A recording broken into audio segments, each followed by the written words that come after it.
Hijjah, Syarah Al-Kabair. Buku aslinya kecil, kemudian dibahas lagi menjadi 3 jilid tebal sekian ya, kurang lebih 1 jilidnya segini tebalnya.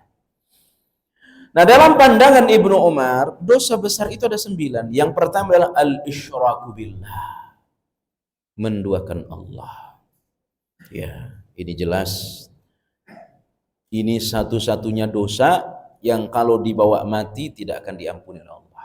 Adapun dosa selain syirik dibawa mati diampuni oleh Allah. Bagaimana cara pengampunannya? Mampir dulu ke neraka. Setelah di neraka selesai baru masuk surga. Adapun dosa syirik kekal di neraka. Dan ini kita sudah paham betul.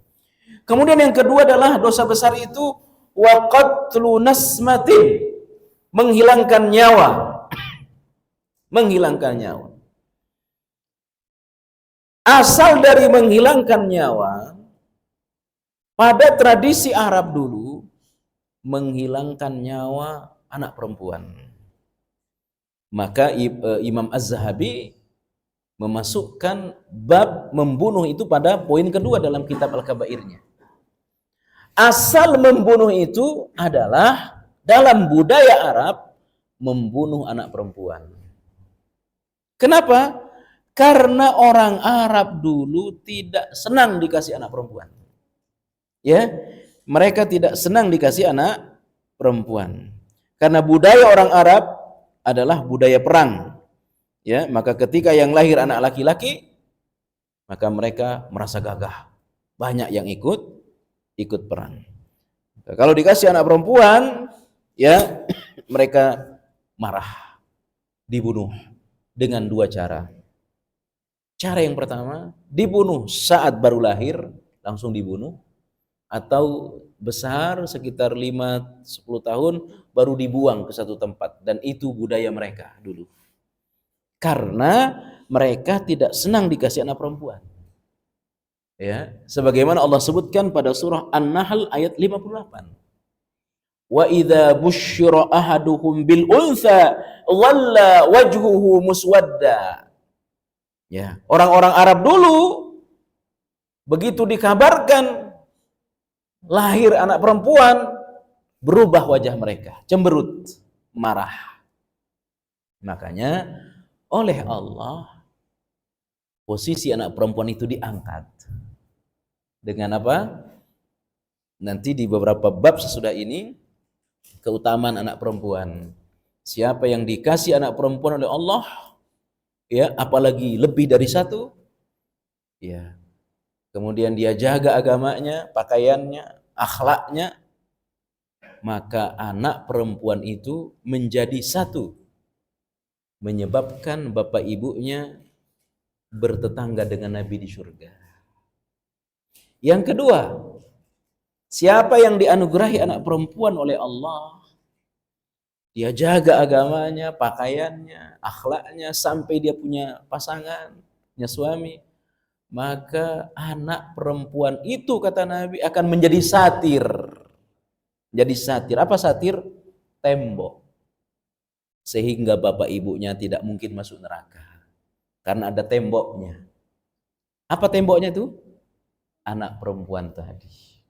Ya, itulah keutamaan anak perempuan yang dulu oleh orang Arab tidak disukai. Karena mereka senang perang, sementara anak perempuan tidak tidak kuat untuk perang. Ya. Lalu kemudian terus berkembang, ya, membunuh siapa saja, bukan hanya membunuh anak perempuan, ya, membunuh laki-laki, membunuh orang, maka itu termasuk dosa besar. Ya. Jika keluarga pembunuh tidak memaafkan, maka dia kekal di neraka. Ya. Saya ulangi, jika keluarga pembunuh tidak memaafkan, ya, maka dia kekal di neraka. Walaupun berlaku syariat Islam, qisas, ya. Sekarang kan di negeri kita, mohon maaf, tidak berlaku syariat qisas. Ya. Lalu dia di penjara, ya. penjara berapa tahun membunuh? Berapa tahun? 15 tahun. Masuk penjara 15 tahun. Keluarganya tidak memaafkan. Masuk neraka, kekal di neraka. Ya, itulah bahaya membunuh. Ya, bahaya membunuh. Termasuk di dalamnya membunuh adalah membunuh anak sendiri dengan aborsi. Aborsi itu ada dua. Ya, ada aborsi yang belum ditiupkan roh, ya, dan sudah ditiupkan roh. Itu dua-duanya haram, ya, walaupun tingkat dosanya berbeda. Ketika dia belum dikaruniai roh, memang termasuk dosa besar, tapi tidak sampai pada tingkat membunuh. Kenapa? Karena dia belum punya roh. Tapi dua-duanya dosa besar. Ya, dua-duanya dosa besar. Itu membunuh. Ya. Kemudian yang ketiga, dosa besar kata Ibnu Umar adalah wal firaru minaz zahfi. Kabur dari medan perang. Ya, lari dari medan perang. Ya. Dan itu terjadi dalam perang Uhud. Ya. Perang Uhud, datang 3.000 orang kafir, lalu berangkat 1.000, ternyata 300 kabur. Ya, 300 kabur. Karena tidak kuat panas. Ya, itu adalah orang-orang munafik. Ya, maka nanti disebutkan dalam Al-Qur'an surah At-Taubah. Ya. La tanfiru minal harb. Qul naru jahannam asyaddu harra. Buat apa kalian kabur? Tidak jadi ikut perang. Ya, alasan panas. Ya, Arab itu kalau panas ya bisa 42 itu masih biasa. Sampai 50-52. Bagaimana orang kuat? Ya, kecuali dorongan iman. Maka 700 sahabat datang ke lembah Uhud, perang. Ya, 300-nya kabur. Ya, karena alasan apa tadi? Panas. Ya, lembah Uhud yang nggak ada pohon, nggak ada apa Pak di Gunung Uhud itu. Ya. Makanya orang yang ikut perang Uhud, sahabat itu semua pasti masuk surga. Ya. Dan Gunung Uhud itu, ya, dia punya perasaan. Dia mencintai siapa saja yang datang ke Gunung Uhud, dan kita pun mencintainya. Jadi ada 300 orang yang kabur dari medan perang, lari dari medan perang, alasan panas. Maka Allah katakan surah At-Taubah, neraka itu lebih panas. Ya, ngapain kalian lari dari panas dunia? Ya, justru api neraka lebih panas. Ya, nah karena itulah perang di dalam agama kita itu tidak ada yang suka. Ya. Maka di dalam kitab Riyadhus Shalihin itu dibahas tidak boleh kita mengharapkan perang. Ya, karena risikonya apa? Kalau perang, istri jadi janda, anak jadi yatim. Maka tidak boleh. Tapi kalau Allah sudah wajibkan perang, harus berangkat. Ya. Nah, perang, jihad tidak sembarangan. Dia harus bersama ulil amri. Tidak boleh ini ada ormas, kamu berangkat perang. Nanti masjid nyuruh, kamu ikut perang. Nggak boleh. Perang itu harus dengan ulil amri. Ya. Nah, kita berharap negeri kita ini aman selama-lamanya. Tidak terjadi peperangan. Ya. Dan ini nikmat besar. Alladzi at'amahum min ju'in wa amanahum min khauf. Allah juga sebutkan An-Nur 55 bahwa keamanan ini nikmat besar. Ya, tidak boleh kita kapan sih perangnya, demo aja kapan perangnya, ini nggak boleh, Pak. Tidak boleh kita mengharapkan perang. Tapi kalau sudah diwajibkan harus. Maka Allah katakan apa? Kutiba alaikumul qitalu wa huwa kurhul lakum. Kalau perang sudah diwajibkan harus berangkat meskipun asalnya tidak disukai. Wa asa an tuhibbu syai'an wa huwa syarrul lakum wa asa an takrahu syai'an wa huwa khairul lakum. Ya, bisa jadi apa yang tidak kalian sukai itu baik di sisi Allah. Perang nggak baik, tapi kalau Allah sudah wajibkan jadi baik dia. Ya, maka orang yang mati syahid bisa memberi syafaat 70 keluarga. Orang yang mati syahid begitu masuk kubur semua dosanya dimaafkan oleh Allah kecuali dosa utang. Itu orang yang mati syahid, Pak. Ya, makanya para sahabat begitu ada seruan perang langsung berangkat semua. Sampai anak kecil juga daftar perang. Ya. Nah, begitu perang kabur dosa besar dari medan perang. Makanya di dalam hadis itu tidak boleh ikut perang yang istrinya sedang hamil tua, tidak boleh ikut perang. Ya. Kenapa? Tiba-tiba mau perang, ingat istri, siapa nanti yang nemenin istri saya lahiran? Akhirnya kabur, tidak boleh ikut perang. Tidak boleh ikut perang yang rumahnya bocor. Tidak boleh ikut perang. Kenapa? Saat perang, ingat, hujan lebat, banjir, gimana rumah saya? Ya. Jadi orang-orang yang memang harus teguh. Makanya perang itu ada namanya i'dad. Apa i'dad? Persiapan. Allah katakan surah Al-Anfal, wa a'iddu lahum mastata'tum min quwwati wa min ribatil khair. Jadi perang itu tidak ujub-ujub langsung perang, nggak boleh. Dia harus i'dad. Ya, ada persiapan akidah, persiapan fisik. Ya, ini tiba-tiba bom bunuh diri, tiba-tiba datang, nggak bisa. Perang itu persiapannya panjang. Ya, persiapannya panjang. Berikutnya, termasuk dosa besar kata Ibnu Umar adalah aklur riba. Kita sudah paham semua aklur riba. Riba ini lebih besar dosanya daripada, mohon maaf, zina dengan ibu kandung. Ya, saya ulangi. Riba lebih besar dosanya daripada berzina. Bahkan setara dengan, mohon maaf, zina dengan ibu kandung. Ya, itu dosa riba. Ya, tapi ya orang sebagian dianggap biasa saja, ya, dosa riba ini. Padahal itu orang yang riba sedang mengangkat pedang ngajak perang kepada Allah.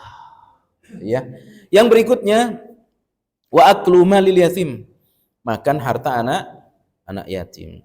Ya, termasuk bentuk makan harta anak yatim. Satu lembaga, ya, atau pesantren menjual anak yatim, ya. Tapi yang dikasihkan anak yatim berapa, yang dimakan pengurus berapa, ya. Termasuk makan harta anak yatim, ya.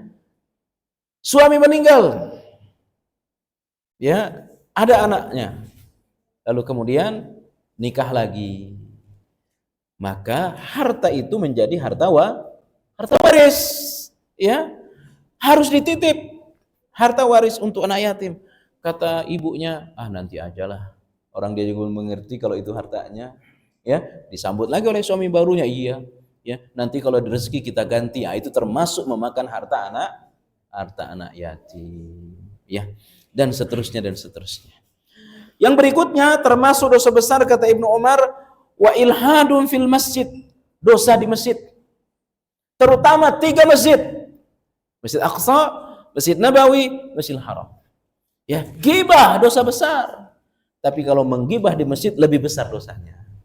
Ya. Melihat foto-foto haram, dosa.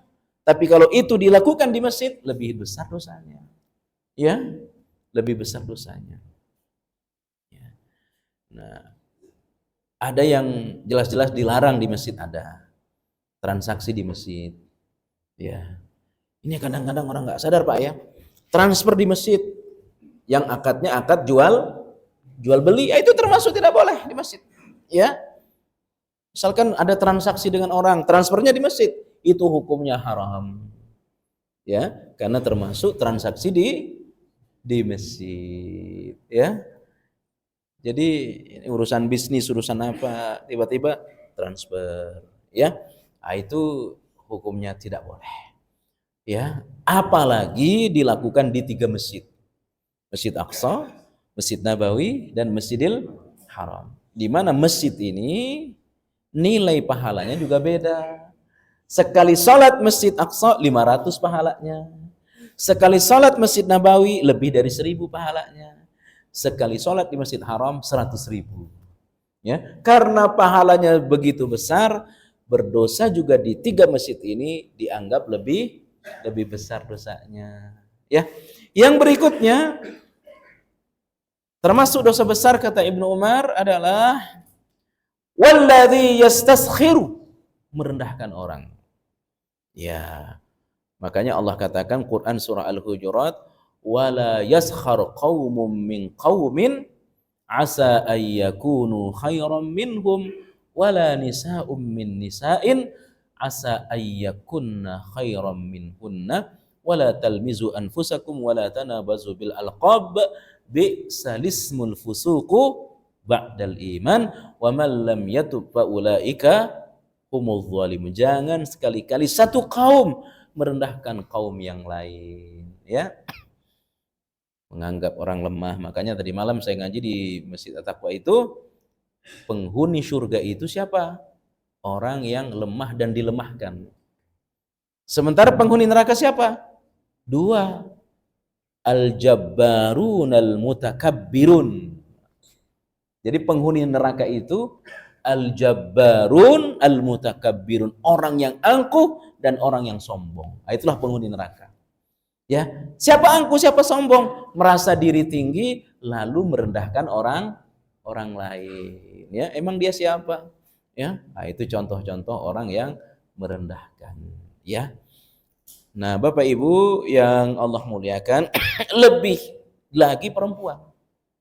Padahal kalau kita lihat surah Al-Hujurat itu, wala yaskhar qaumun min qaum, jangan sekali-kali satu kaum merendahkan kaum yang lain. Itu kan sebenarnya perempuan sudah masuk, Pak. Kalau disebut satu kaum berarti laki-laki dan perempuan. Tetapi Allah perkuat lagi, wala nisa'um min nisa, dan jangan sekali-kali perempuan merendahkan perempuan yang lain. Itu artinya apa? Lebih diperkuat lagi oleh Allah. Ternyata mohon maaf, kebanyakan yang merendahkan orang lain itu datang dari perempuan, ya. Termasuk apa? Merendahkan suami, menghina suami. Makanya ya, perempuan itu lebih banyak di neraka. Ya. Karena sebab yakfurnal ashir, merendahkan suami. Ya. Saya berdiri depan pintu surga, kebanyakan orang miskin. Dan begitu saya berdiri depan pintu neraka, kebanyakan perempuan, kata Nabi. Apa sebabnya? Karena mereka senang merendahkan. Termasuk yang sering direndahkan oleh perempuan, suami. Ya, sering direndahkan. Apalagi mohon maaf, secara pendidikan mungkin istrinya lebih tinggi, secara penghasilan mungkin istrinya lebih tinggi, ya, secara nasab mungkin lebih tinggi perempuan. Akhirnya laki-laki direndahin. Ya. Kebaikan-kebaikan suaminya dianggap remeh. Nah, inilah sebabnya kenapa Allah perkuat tuh dalam surah Al-Hujurat. Padahal saya ulangi lagi, andai Allah berkata jangan satu kaum merendahkan kaum yang lain, itu sebenarnya perempuan sudah masuk. Tapi Allah perkuat lagi, jangan juga perempuan merendahkan perempuan yang lain. Kenapa? Bisa jadi yang direndahkan itu lebih mulia daripada yang merendahkan. Ya. Yang berikutnya termasuk dosa besar. Yang terakhir kata Ibnu Umar, wa bukaul walidain, membuat kedua orang tua menangis. Ya. Membuat kedua orang tua menangis. Apa maknanya? Keburukan. Keburukan anak untuk orang tua, satu, yang langsung kepada orang tua. Perkataan kasar ke orang tua. Ya, menghardik orang tua. Ya. Menghina orang tua. Tapi ada yang tidak langsung. Ada yang tidak langsung. Kejahatan di luar yang tidak ada secara langsung kepada ibu, tapi dia berbuat jahat di luar. Beritanya sampai ke ibu. Beritanya sampai ke bapak, sama sampai bapak ibunya menangis, ini juga termasuk dosa besar. Ya. Termasuk kata Nabi apa? Menghina orang tua. Kata sahabat, mana ada orang yang tega menghina orang tuanya? Menghina orang tua sendiri adalah menghina orang tua orang lain. Engkau hina orang tua temanmu, itu sama halnya engkau sedang menghina orang tuamu. Ya, tapi kalau membuat orang tua menangis karena bahagia ya tidak termasuk. Ya, tidak sedikit orang tua menangis mendengarkan berita baik orang tua, itu namanya nangis bahagia. Ini tidak termasuk.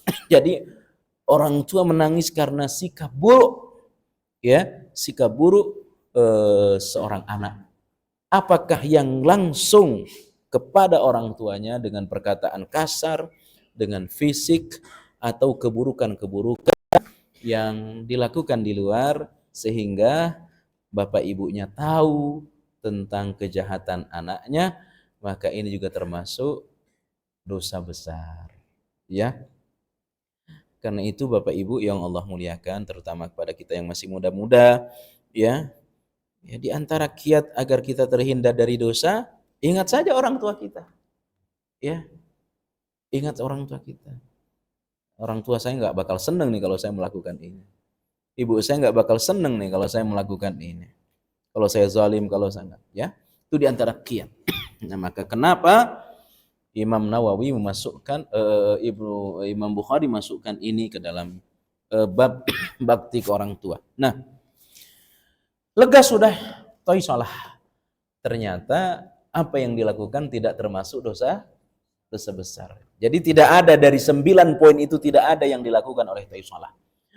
Di penghujung dialog, Ibnu Umar tanya kepada Faisalah, kamu mau masuk surga enggak? Kamu takut neraka? Wallah, pastilah saya pengen surga. Ya, makanya saya konsultasi kepadamu. Makanya saya tanya. Ya, tetapi Ibnu Umar tanya lagi, orang tuamu masih hidup enggak? Ya, saya masih punya ibu. Bapak saya sudah meninggal. Kata Ibnu Umar, kalau kau penuhi 2 syarat, engkau pasti masuk surga. Selama terpenuhi syarat yang ketiga. Apa 2 syarat? 1, selama engkau berkata lembut kepada ibumu. Kemudian yang kedua, engkau beri makan. Coba perhatikan Bapak Ibu yang Allah muliakan. Sama kita yang masih muda-muda ini, ya. Orang tua kita yang sudah senja, yang sudah 70, 80, selera makannya tidak seperti orang yang 40, 50. Tidak banyak lagi yang mereka makan. Mereka tidak senang lagi jalan sana, jalan sini. Maka yang paling mereka butuhkan dari anaknya adalah waktu. Dan ketika waktu anak bersama orang tua, pasti ada pertemuan, ngobrol. Nah, disitulah diuji kesabaran kita sebagai seorang anak. Ya. Buat apa juga kita dekat sama orang tua kalau nggak ngobrol sama orang tua? Ya. Kita anak asik aja sama dunia kita, sama dunia media sosial kita, sama dunia kesibukan kita. Sementara orang tua dia pengen ada teman ngobrolnya. Ya. Nah, disitulah peran apa yang Ibnu Umar, seandainya engkau berkata lembut kepadanya. Ini menunjukkan apa? Kita harus punya waktu untuk ngobrol dengan orang tua. Kita harus punya waktu mendengarkan cerita orang tua kita. Yang demi Allah kita merasakan. Ya, Bapak juga merasakan, saya yakin. Ketika orang tua kita sudah berumur di atas 70, 80 tahun, obrolannya itu demi Allah membosankan. Ceritanya itu saja, diulang-ulang. Ya. Tapi Allah, demi Allah, sebagai seorang anak, setiap kali kita mendengarkan ceritanya yang itu saja diulang-ulang, seolah-olah kita belum pernah mendengarkan sebelumnya. Seolah-olah kita baru mendengarkan hari itu dari cerita orang tua kita. Padahal itu cerita sudah diulang-ulang kepada kita. Itu cerita sudah diulang-ulang kesekian puluh kali kepada kita. Tapi kita jangan menampakkan kebosanan mendengarkan mereka. Kenapa? Mereka sudah tidak punya teman cerita. Umur 80, umur 70, teman-teman mereka sudah banyak yang meninggal dunia. Siapa teman ngobrol mereka? Kalau bukan kita anaknya. Maka konsep kebahagiaan dalam Quran itu adalah ketika engkau bersama orang tuamu. Maka saudaraku, walaupun saya yakin orang tua kita tidak pernah mau, nikmat besar itu adalah ketika kita serumah dengan orang tua. Dan rata-rata orang tua kita nggak mau.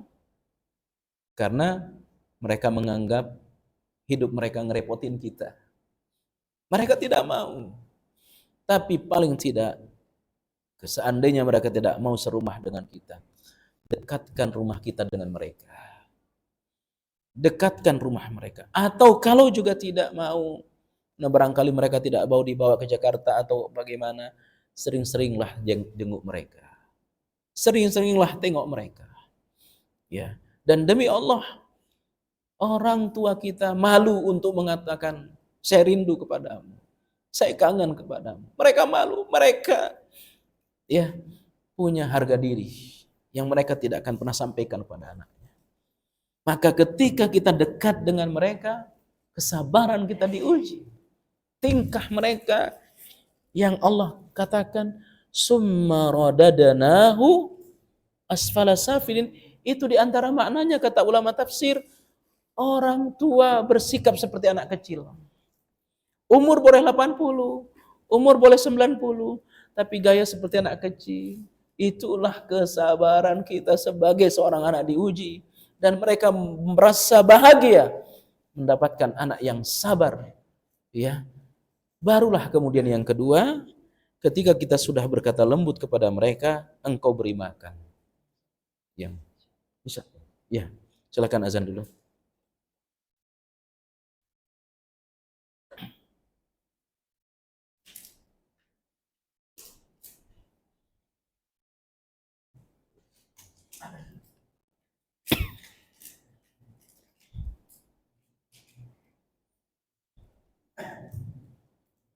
Allahu Akbar,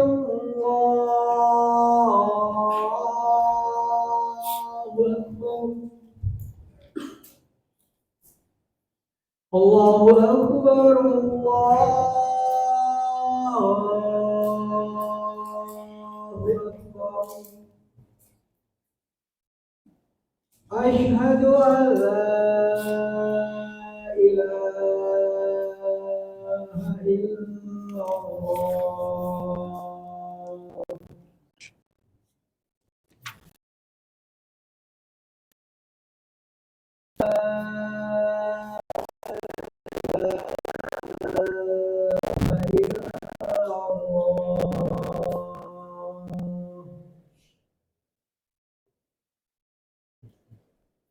Asyhadu anna Muhammadar Rasulullah.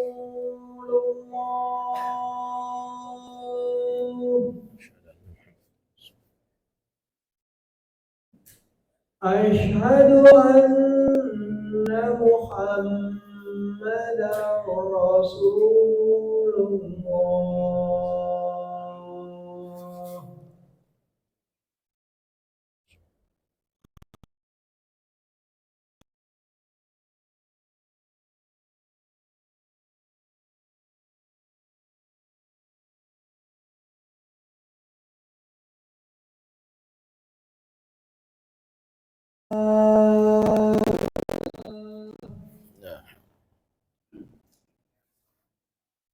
Hayya 'alal falah.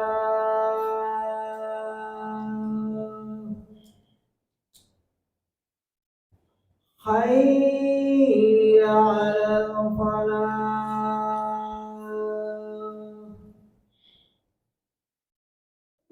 Allahu Akbar, Allahu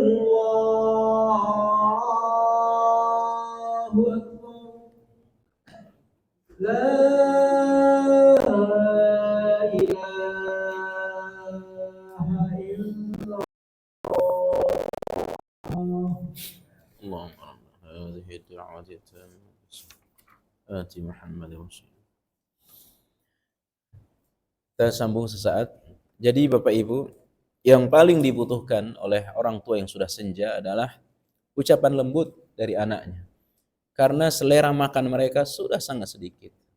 Ya, selera jalan-jalan atau sebagainya sangat sedikit. Walaupun itu ya mereka butuh tetapi sangat sedikit. Maka Ibnu Umar katakan, seandainya engkau berkata lembut kepadanya, barulah yang kedua engkau memberi makan.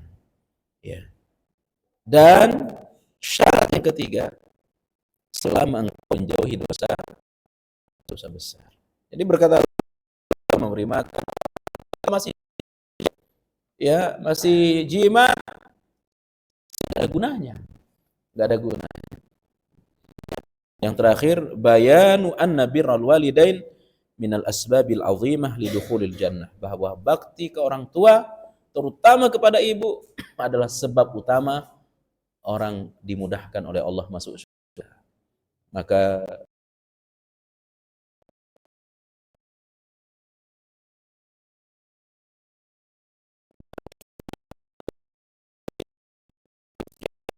punya ibu tanpa bapak, apalagi kalau masih punya dua-duanya, berarti pintu surga kita sangat terbuka lebar. Barangkali ada yang ditanya, disilahkan. Silakan.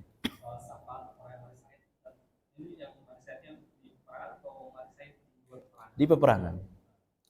Syuhadaul khamsah. Orang mati syahid itu ada 5 kata Nabi. Mati di medan perang, mati tenggelam, kemudian mati melahirkan, kejatuhan bangunan, runtuhan bangunan, kemudian menuntut ilmu. Ini semua adalah termasuk orang yang mati syahid. Tetapi yang memberikan syafaat 70 keluarga yang semua dosanya dimaafkan begitu dia masuk ke dalam liang lahat adalah syuhada mati di medan perang. Demikian. Ada yang lain, silahkan. Jika tidak ada, kita cukupkan. Ya, hadis doa tadi sudah dihafal Pak ya. Istighfar saat kita di majlis. Rabbighfir wa tub alayya innaka antat tawwabur rahim. Dibaca oleh Nabi kita sebelum